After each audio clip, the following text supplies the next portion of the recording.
Hi అండి. నమస్తే. Welcome to my channel voice of Lakshmi.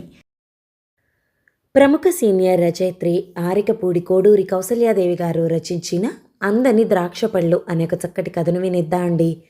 కథ మొదలు పెట్టబోయే ముందు మన ఛానల్ ఎవరైనా ఫస్ట్ టైం చూస్తున్నట్లయితే ఛానల్ని తప్పకుండా సబ్స్క్రైబ్ చేసుకోండి. అలాగే కథ నచ్చితే లైక్ చేయటం మర్చిపోకండి. ఇక కథలోకి వెళ్ళిపోదామా? మోహన్ గదిలో అడిగిడేసరికి అంతా చాలా కోలాహలంగా ఉంది. రఘుపతి అదృష్టగానం జరుగుతున్నది అక్కడ. చదువు పూర్తి చేసుకుని ఉద్యోగాలు వెలగబెడుతున్న ప్రాజ్ఞుల గదిలా లేదది. అలనాటి కిష్కిందాపురి ఇదేనేమో అనిపించేటట్టుగా ఉంది.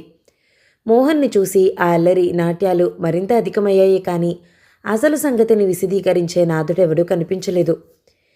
ఇందాక నేను బయటికెళ్లేసరికి అంతాని బాగానే ఉన్నారు క్షేమంగా. ఇంతలోనే ఏమొచ్చిందిరా పోగాలం? సీరియస్గా అడిగాడు మోహన్.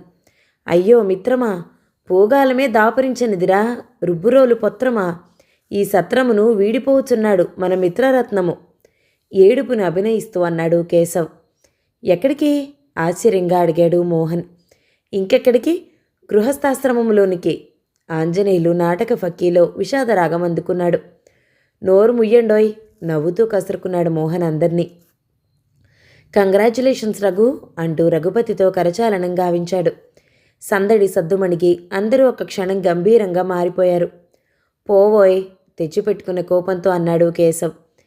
నీకంటే బండెడు అభినందనలు కురిపించాం మేమందరం, పిడుగుపాటు వంటి ఈ యథార్థం తెలియకముందు అంటూ ఒక ఛాయాచిత్రాన్ని జేబు నుండి తీసి మోహన్ కనుల దగ్గరగా ఉంచాడు. కళ్ళు బైర్లు గమ్మేను, జాగ్రత్త. ఇటువంటి తటిల్లతతో వీడి వివాహం జరిగాక ఇక మనం అందరం ఎందుకు గుర్తుంటాం? నిజంగా కళ్ళు చీకట్లు కమ్మాయి మోహన్కు. సంభాళించుకొని చూశాడు. అలా చూస్తూనే నిలబడిపోయాడు, కనురెప్పలు కదల్చకుండా. ఏం గురు, తిరిగాయా కళ్ళు? ఆ అందమే మన వాడి పాలిట వరమై మన ఎడల శాపమైంది. మిత్రులంతా ఏవేవో సరదాగా వ్యాఖ్యానిస్తూనే ఉన్నారు.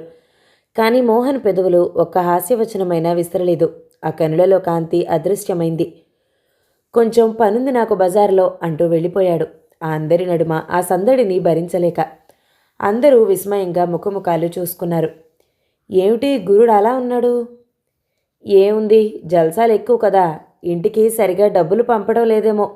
తండ్రి ఉత్తరం రాసుంటాడు తలవాచి చీవాట్లతో. ఎవరికి తోచినట్లు వారు సరిపెట్టుకున్నారు. ఒంటరిగా నది ఒడ్డున కూర్చున్న మోహన్ తలపోతలు 2 ఏళ్ల వెనుకకు కళాశాలలో చదువుకుంటున్న రోజుల్లోనికి పరుగుతీశాయి. కాలేజ్ బ్యూటీ కాంచన కనుల ముందు నిలిచింది. ఆ అందాన్ని ఆరాధించడానికే అనేక మంది విద్యార్థులు కళాశాలకు తప్పనిసరిగా హాజరయ్యేవారు. ఆ సౌందర్యాన్ని చూసి తరించుతూ తాము కళాశాలకు అసలు ఎందుకు వస్తున్నామోననేది విస్మరించేవారు 300 మంది. ఆ అందాల రాశి కటాక్ష వీక్షణం కొరకు దారులు కాచేవారిలో ప్రప్రథముడు తాను. ఎక్కువ ప్రేమలేఖలు రాసినవాడు తాను. కానీ ఫలితం ఘోరమైన అవమానం. కళాశాల ప్రిన్సిపల్ చేత చీవాట్లు, కళాశాల నుండి ఉద్వాసన. తల్లిదండ్రులు అసహించుకున్నారు. తప్పుతుందా తద్దినం? తండ్రి ఎవరెవరో పెద్దల కాళ్ళు పట్టుకుని ఎలాగో మరో పట్టణంలోని కళాశాలలో తనకు ప్రవేశం కలిగేటట్టు చేశాడు.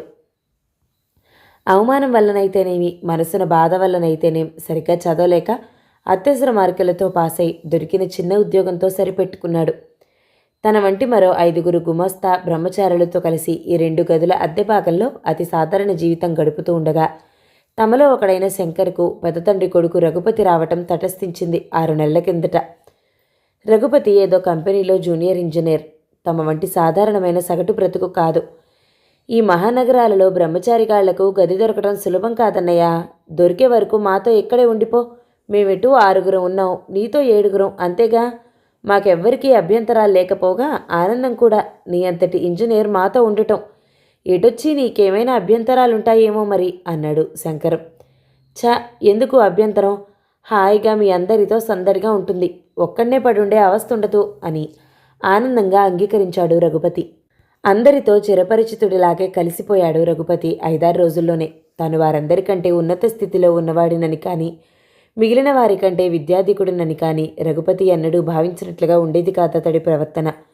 అందరితో పాటు తాను ఇంటి అద్దె పంచుకున్నాడు.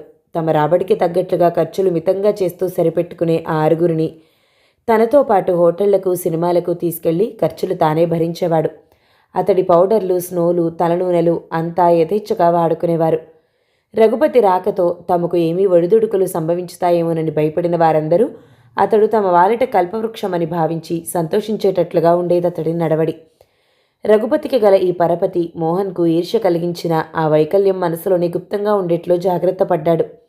అంతేకాదు, తాను తక్కువవాడిననే న్యూనతాభావం కలిగినప్పుడల్లా అందుకు కారణభూతురాలైన కాంచన గుర్తుకు రావటం, ఆమెపై గల క్రోధము, కక్ష ద్విగుణం త్రిగుణం కాసాగాయి. ఓసి కాంచన, నేను నీకు తగలేదు కదూ? అందగాడిని ఐశ్వర్యవంతుణ్ణి వివాహం ఆడుతున్నావు కదూ? చూద్దుగాని నా తడాక. నన్ను, నా వంటి అనేకులను మగ్నులను చేసి విర్రవీగిన నువ్వు ఎలా సుఖపడతావో నేను చూస్తాను. కసిగా ప్రతిజ్ఞ పూనాడు. పెళ్లి చాలా బాగా జరిగింది. చాలా వివాహాలు చాలా బాగానే జరుగుతాయి. పెళ్లి కుమార్తె చాలా బాగుంది, అది చెప్పుకోవాల్సిన విషయం. ఎంతటి అందరా, మల్లెమొగ్గలాగే ఉంది. అందుకు తోడు డిగ్రీ. రఘుపతి అదృష్టవంతుడు. కాంచన పేరు ఆ రూపానికి తగ్గట్టుగానే ఉంది, బంగారు తీగలాగా. రఘు కాంచనల వివాహాన్ని కళ్ళారా చూసి వచ్చిన స్నేహితుల కబుర్లు కర్ణ కఠోరమై తోచాయి మోహన్కు. అందరం వెళ్ళాం, నువ్వొక్కడివే రానందుకు రఘుపతి చాలా ఇదయ్యాడురా అన్నాడు మోహన్ ఉద్దేశించి. ఏమిటో, ఆ సమయానికే నేను మరీ మా ఊరు పోవాల్సి వచ్చిందిగా నీరసంగా అన్నాడు మోహన్. నిజంగా కళ్ళు జిగేల్మనే అందంలే ఆవిడది. ఈ ఆదివారం సాయంత్రం వస్తున్నారు, చూస్తావుగా ప్రభాకరం అన్నాడు. ఉలికిపడ్డాడు మోహన్. ఈ ఆదివారమే? మరి ఇల్లు వగైరా? ఇల్లు దొరికింది, అందమైన చిన్న డాబా ఇల్లు. 2 నెలల అద్దె కూడా అడ్వాన్స్ ఇచ్చాడట. పెళ్లికి వెళుతూనే ఇల్లు కుదుర్చుకున్నాడు. ఇల్లెక్కడా ఆరాగా అడిగాడు మోహన్. చెప్పాడు ప్రభాకరం. అంతేకాదు, ఇంకా బాధాకరమైన విషయాలు చెప్పాడు. సోమవారం సాయంత్రం అందరికీ బ్రహ్మాండమైన పార్టీ ఇస్తాడట. ఆ ఏర్పాట్లతోనే శంకర్ ఖాళీ లేకుండా తిరుగుతున్నాడు. అతగాడేమో నూతన వరుడు. ఇక పార్టీలో పెద్దరికమంతా మనందరిదేనని వేరే చెప్పక్కర్లేదుగా. ఏడిసవ్ తలకు మాసిన చవట. ఎవడితో ఊళ్ళో పెళ్ళైతే కుక్కలకు హడావిడట. లోపల కసిగా తిట్టుకున్నాడు మోహన్. వచ్చేసామండోయ్ వదిన గారు అంటూ కోలాహలంగా ప్రవేశించిన అందర్నీ నవ్వుతూ ప్రతి నమస్కారం చేసి ఆదరంగా పలకరించింది కాంచన. టీ పార్టీ తర్వాత మీ అందరి భోజనాలు కూడా ఇక్కడే. మళ్ళీ ఆ హడావిడిలో పారిపోతారేమోనని ఇప్పుడే చెప్తున్నాను అంది. మీ ఇష్టం, కానీ మరి మమ్మల్ని నెత్తికెక్కించుకుంటే ఆనక మీరే బాధపడతారేమో. ఎప్పుడు తీరిక దొరికితే అప్పుడే వచ్చేస్తూ ఉంటాం జగన్నాథ హాస్యంగా అన్నాడు. రోజు రండి, బాధ దేనికి నవ్వింది కాంచన. ఏం గురు? రఘుపతి దశ చూస్తూ తలెగరేశాడు కేశవ్. రఘుపతి మొహం అమాయకంగా పెట్టాడు. నే చెప్పేదేముందిక, గృహరాణి ఆవిడ ఆజ్ఞకు మీతో పాటు నేను బద్ధుడనే. ఒక్కసారిగా ఇల్లంతా నవ్వులతో ప్రతిధ్వనించింది. అందరికీ కొంచెం వెనుకగా మిగిలిపోయిన మోహన్కు ఇవన్నీ వింటూ ఉంటే వంటికి కారం పూసినట్లే ఉంది. అదే చలాకీతనం, అదే నవ్వు, ఆనాటికంటే అధికమైన అందం. ఆనందలాస్యం చేస్తున్న ఆ అందమైన మూర్తి ఒకనాటి ప్రేమిక, మరొకనాటి శత్రువు. నేడు మరలా కళ్ళెదుటికి వచ్చింది, ఆరిపోతున్న అగ్నిలో ఆజ్యం పోయటానికి. చూస్తాను ఈ ఆనందం, ఈ విరగబాటు ఎంతకాలమో నేను చూస్తాను. కసిగా తలపోస్తున్న మోహన్ రఘుపతి చేయి తన భుజం మీద పట్టంతో ఈ లోకంలోకి దిగివచ్చాడు. అందరి చాటున నక్కి నిలబడి అతడిని ఎదుటికి లాగుతూ భార్యకు పరిచయం చేశాడు రఘుపతి. ఇతడు మోహన్, మన వివాహానికి రాలేకపోయారు. చాలా సరదా మనిషి. వెరసి నీకు 6 మరుదులన్నమాట. తలెత్తకుండానే ఎలాగో నమస్కారం చేశాడు మోహన్. కాంచన ఎలా నమస్కరించిందో ఆమెకే తెలీదు. ఒక్కసారిగా ఆమె పెదవులపై చిరునగవు, కనులలో తళతళ మాయమయ్యాయి. మరెవరో అతిథులు వచ్చిన నెపంతో త్వరగా తావు నుంచి వెళ్ళిపోయింది. అయితే పార్టీ జరుగుతున్నంతసేపు కాంచన మోహన్ల చూపులు ఏదో మూలు నుండి కలుసుకుంటూనే ఉన్నాయి. అంతలోనే కంగారు పడుతూ విడిపోతూనే ఉన్నాయి. పార్టీ చాలా బాగా జరిగింది కదూ? భర్త ప్రశ్నకు యథాలాపంగా ఊకొట్టి సయ్యను చేరుతున్న కాంచనను పరిశీలనగా చూశాడు రఘుపతి. ఏం అలా ఉన్నావు? అంతగా అలసిపోయావా అన్నాడు ఏమాత్రం ఉత్సాహంగా లేని ఆమె ముఖాన్ని చూస్తూ. చాలా తలనొప్పిగా ఉంది అంది అటు తిరిగి పడుకుంటూ. పడుకో, తెల్లారేసరికి అలసట తగ్గి హాయిగా ఉంటుంది. ఈ బహుమానాలన్నీ ఏమిటేమిటో చూస్తాను నేను అన్నాడు విందుకు వచ్చిన అతిథులంతా ఇచ్చిన కానుకలు పేర్చి ఉన్న టేబుల్ ముందు కూర్చుంటూ. ఏదో అలా అన్నాడే కానీ అతడికి ఆశ్చర్యంగా ఉంది కాంచన స్థితి. వివాహమైన దాదిగా అతి ఉత్సాహభరితమైన ఆమె మూర్తిని చూస్తున్నాడు కానీ ఇటువంటి రూపంలో స్తబ్దుగా చూడటం ఇదే ప్రథమం. కారణం ఏమై ఉంటుంది? అనుమానం మొలకెత్తింది మనసులో. ఆలోచనలతోనే బహుమతులను సరిచూస్తున్న అతడు అదిరిపడ్డట్టే అయ్యాడు. ఒక అందమైన అట్టపెట్టెలో ప్లాస్టర్ ఆఫ్ ప్యారిస్తో చేసిన నాగసర్పం బొమ్మ. ఇదేం బహుమతి? ఎవరిచ్చింది ఇది? ప్రతి బహుమతి పైన అది ఎవరిచ్చినదో రాయబడి ఉంది. కానీ దీని మీద ఏ పేరు లేదు. ఈ బహుమతి పెట్టెను ఎవరి చేతిలో చూసుంటానా అనే ఆలోచనలలోనే రేయంతా సతమతమై అతడు ఉదయం లేస్తూనే భార్యకు ఆ విశిష్టమైన బహుమతిని చూపాడు. ఎవరిచ్చారంటావు? నాకు గుర్తులేదే. అయినా ఇదేం బహుమతి? అతి సహజంగా అంటూ ఎదురు ప్రశ్న వేసింది. కానీ ఆ కళ్ళలోని భయాన్ని, అలజడిని రఘుపతి గమనించాడని గ్రహించలేదు. పోనీలే కానీ నీ తలనొప్పి తగ్గిందా? రఘు మాట మార్చాడు. బానే ఉన్నాను. మరి ఇంకా అలా ఉన్నావేమిటి మందకొడిగా? నిన్నెప్పుడూ ఇలా చూడలేదు సుమా నేను. చాలండి, పెళ్ళైన ఇన్ని రోజుల తర్వాత కూడా ఇంకా కొత్త పెళ్లి కూతురులా ఎలా ఉంటాను? నవ్వేసి ఏదో పని సాకుతో వంటింట్లోకి వెళ్ళిపోయింది. ఆ నవ్వులో కళ్ళ లోపించటము, తనకు మొహం చాటు వేయటము గ్రహించలేనంత మూర్ఖుడు కాదు రఘుపతి. రఘుపతి, బంగారు తీగలాంటి భార్యనే పొందావు. కానీ గర్వపడకు. అది పేరుకే కాంచన, బుద్ధికి ఇత్తడి. కళాశాలలో చదివేటప్పుడు దానికి ఎందరు ఆరాధకులో, ఎందరితో తిరిగిందో తెలుసుంటే నీవు తప్పక ఆత్మహత్య చేసుకోవాలి. ఐ పిటియు. ఇప్పుడైనా ఎవరితోనూ పారిపోకుండా సరిగా ఉండేట్లు కట్టుదిట్టాలు చేసుకో. నీ శ్రేయోభిలాషి. మిస్టర్ రఘు, ఎవరోయ్ నీకు పెళ్లి కుదిర్చిన వాళ్ళు? నిన్ను గోతిలో దింపారు కదా నిలువున. ఎంగిలికూడు తింటున్నావు. ఏమాత్రము గుణము శీలము లేని దాన్ని కట్టుకుని ఇప్పుడు కొత్త అందరికీ తెలిసినాడు తలెత్తుకోగలవా? ఎందరితో ప్రేమాయణాలు జరిపిందో నీకేం తెలుసు? ఆమె రాసిన ప్రేమలేఖలలో ఒక దానిని నీకు బహుమతిగా పంపుతున్నాను చూడు. నీ భార్యమణి చేతిరాత నీకు గుర్తింపే కదా. I pity you, poor brother. నీ హితైషి. ఇంచుమించుగా ఇదే సారాంశంతో, కొద్ది భాష తేడాతో 2-3 రోజులకు ఒకసారి వచ్చే ఈ ఉత్తరాలు, వాటితో జతచేసి ఉండే ప్రేమలేఖలు మతి పోగొట్టసాగాయి రఘుపతికి. అది కాంచన దస్తూరియే, సందేహం లేదు. కానీ కాంచన అంతటి స్వైర విహారిణి అని నమ్మబుద్ధి కావటం లేదు. ఈ శ్రేయోభిలాషి ఎవరో తప్పక కాంచనను ఎరుగున్నవాడే కావాలి.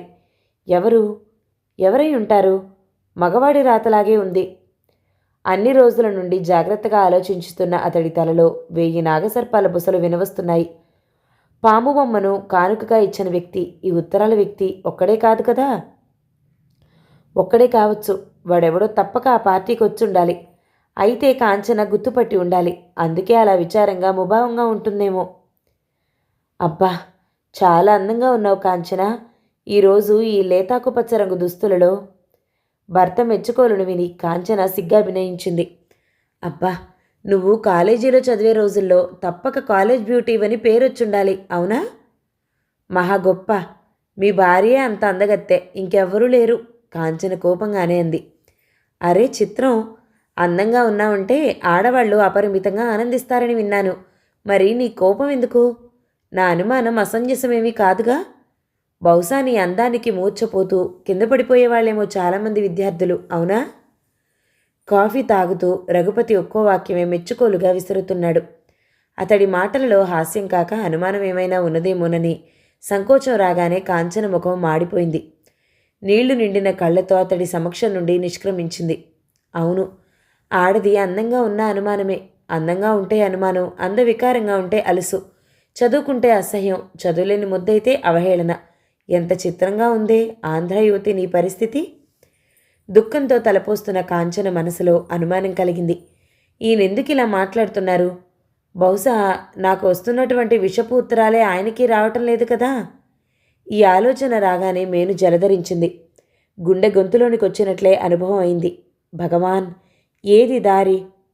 సాధారణ యువతి భగవంతుణ్ణి వేడుకోవటం మినహా ఏం చేయగలదు? కాంచన, ఉత్సాహంగా పిలుస్తూ ప్రవేశించాడు రఘుపతి. బీరువాలో బట్టల మాటకు గబగబా ఏదో తోసిపారేసి కంగారుగా ఇటు తిరిగిన కాంచనలో గాబరా స్పష్టంగా కనపడటమే కాదు, ఏడ్చి కళ్ళు తుడుచుకున్నట్టుగా ఉంది వాలకం. తేలికగా తొణికే స్వభావం లేని రఘుపతి అదేమీ గమనించినట్లే అతి సహజంగా మాట్లాడాడు. మంచి పిక్చర్ వచ్చింది, త్వరగా తయారుకా. అందుకే 1 గంట ముందుగానే వచ్చాను. ఏం పేరు? బీరువా మూస్తూ అడిగింది. చెప్తాలే దారిలో, ముందు నువ్వు త్వరగా తయారవ్వు, వెళ్ళు. మీకు కాఫీ తేనా? ఓ డార్లింగ్, ఏమి వద్దు, అక్కడే క్యాంటీన్లో తాగొచ్చు. ఆలస్యమైతే టికెట్లు దొరకొద్దు, హరి అప్ త్వరపెట్టేశాడు. కాంచన స్నానాల గదిలోకి వెళ్లి తలుపు మూసే వరకు అతడికి క్షణమొక యుగంగా తోచింది. కాంచన లోపల స్నానం చేస్తున్న అలికిడి వినవస్తుంది. ఆతృత పట్టలేని రఘు బీరువా తీశాడు. ఏమిటది? నాకు తెలియకుండా కాంచన దాస్తున్న వస్తువు. చీర మడతల వెనక దాచుబడిన ఆ వస్తువులు అతడికి దిగ్భ్రాంతినే కలిగించాయి. తల పంకించుతూ తిరిగి అన్ని యథాస్థానంలో సర్దేశాడు. ఏమీ ఎరగనట్లే తాను సినిమాకి సిద్ధం కాసాగాడు. మోహన్! పరధ్యానంగా కూర్చున్న కాంచన అదిరిపాటుతో లేచి నిలబడి సంబోధించింది. నేనే. ధన్యుణ్ణి. గుర్తుపట్టావన్నమాట. వక్రంగా నవ్వుతూ ఓ కుర్చీలో కూర్చున్నాడు. ఎందుకొచ్చావు? ఏమిటి నీకు పని? అది చెప్పడానికేగా వచ్చాను. తొందరేం? నువ్వేం చెప్పక్కర్లేదు, వెళ్ళు. నా భర్త లేని సమయంలో రావటానికి నీకెన్ని గుండెలు? అతడు ఊళ్ళో లేనప్పుడేగా మరి మనకు అవకాశం. అతిగా వాగకు, నడు. తర్జని వీధి వైపు చూపుతూ హుంకరించింది కాంచన. నిర్లక్ష్యంగా నవ్వాడు మోహన్. తాటాకు చప్పుళ్లకు బెదరనని నీకు తెలుసుగా. కాల సర్పానివని కూడా తెలుసు. అందుకేగా సర్పం బహుమానంగా ఇచ్చావు పెళ్లి విందులో. ఓ స్మార్ట్ గర్ల్, గ్రహించావన్నమాట. అది నేనే బహుకరించానని విజయగర్వంతో నవ్వాడు. మరి పాము కాటు వేస్తుందని కూడా తెలుసుగా. ఎందుకు? నేనేం పాపం చేశానని ఇలా కక్షగట్టావు? తెలీదు. నా ఆరాధనని కాలతన్ని నన్ను నాశనం చేయలేదు. కాలేజ్ నుండి డిస్మిస్ చేయించి ఒక అమాయక బాలికను పాడు చేయాలనుకున్నందుకు ఫలితం అది. తెలిసి మరలా నిప్పుతో చెలగాడమాటకు, వెళ్ళు. గర్వంగా చూస్తూ కాలర్ సర్దుకున్నాడు మోహన్. అప్పుడు నీది పై చెయ్యి, ఇప్పుడు నాది. నీవు భర్తచాటు భార్యవు. కొనగోటితో నీ సంసారాన్ని కూలద్రోయగలను. రఘుపతి మనసులో అనుమానం రేకెత్తించి. నీకు సాధ్యం కాదది. నా భర్త మనసు అంత సంకుచితం కాదు. ఆహా, ఏమి గుండె నిబ్బరం. ప్రతి ఆడది అలాగే మురుస్తుంది అగాధంలో దిగబడే వరకు. నీ భర్త మానవుడే కానీ దేవుడు కాదు కదా. మానవుడే, మనసున్న మానవుడు, నీచత్వం లేని నిజాయితీపరుడు. నీలాంటి బురద పాములు మమ్మల్ని ఏమీ చేయలేవు. పోతావా? అందరినీ పిలిచి అల్లరి చేయమంటావా? పోతాలే. నీ బ్రతుకు మాత్రం అల్లరి పడకుండా కాపాడగల శక్తి ఎవ్వరికీ లేదు. నీ చేతిరాతని కూడా నేను నేర్చుకున్నాను. నీ మీద పగ తీర్చుకోవటానికి నువ్వు ఎవడికో రాసినట్లుగా ప్రేమలేఖలు రాసి నీ భర్తకి పంపాను. ఏదో ఒక క్షణంలో నిన్నతడు బయటికి నెట్టేయటం ఖాయం. అప్పుడు నన్ను గుర్తు తెచ్చుకో. నాకేం అభ్యంతరం లేదు. రెండో పెళ్ళైనా సరే నిన్ను చేసుకుంటాను అంటూ వెనుతిరిగిన మోహన్ కాలు అలాగే ఉండిపోయింది సగం సాగి. నీచుడా, ఎంతకు తెగించావు అంటూ నిందించిపోయిన కాంచన స్వరం పైకి వినిపించనే లేదు. కారణం కర్టెన్ తొలగించుకుంటూ అప్పుడే లోనికి ప్రవేశించిన రఘుపతి. మోహన్ ముఖాన కత్తివాటుకు నెత్తురు చుక్కలేదు. కాంచన పరిస్థితి వర్ణనాతీతం. గ్రామాంతరమేగిన అతడు అప్పుడే ఎందుకు తిరిగొచ్చాడు? ఈ మోహన్ రాకను ఏ విధంగా అర్థం చేసుకుంటాడు? భగవాన్, నీలాప నిందను మోయవలసి ఉన్నదా? ఇట్టి విపత్కర పరిస్థితికైనా సిద్ధమైనట్లుగా తలవాల్చుకుని నిశ్చలంగా ప్రతిమలా నిలబడిన భార్యను ఒక్కసారి జాలిగా చూసి వడివడిగా తప్పించుకు నడిచిపోతున్న మోహన్ చేతిని పట్టుకుని ఆపాడు రఘుపతి. అరే కూర్చోబోయ్. గృహస్థుల వద్దకు వచ్చి తేనీరైనా సేవించకుండా వెళ్ళిపోతావా? కూర్చో. ఇంతవరకు నా శ్రీమతికి చెప్పిన విషయాలు నాకు కాస్త వినిపించు. బిత్తరపోయి చూశాడు మోహన్. కాంచన నాకు స్నేహితురాలు, మాట్లాడదామని వచ్చాను అన్నాడు నట్టుతూ. బ్రదర్, నేను అంతా విన్నాను. నీవు లోనికి వచ్చిన వెంటనే నేను వచ్చాను. ఆ గంభీరమైన ఉచ్చారణకు ఆశ్చర్యంగా చూసింది కాంచన తలెత్తి. ఇంతటి అమోఘమైన పథకం వేయగల నీ మీదకు నా జోహార్లు మోహన్.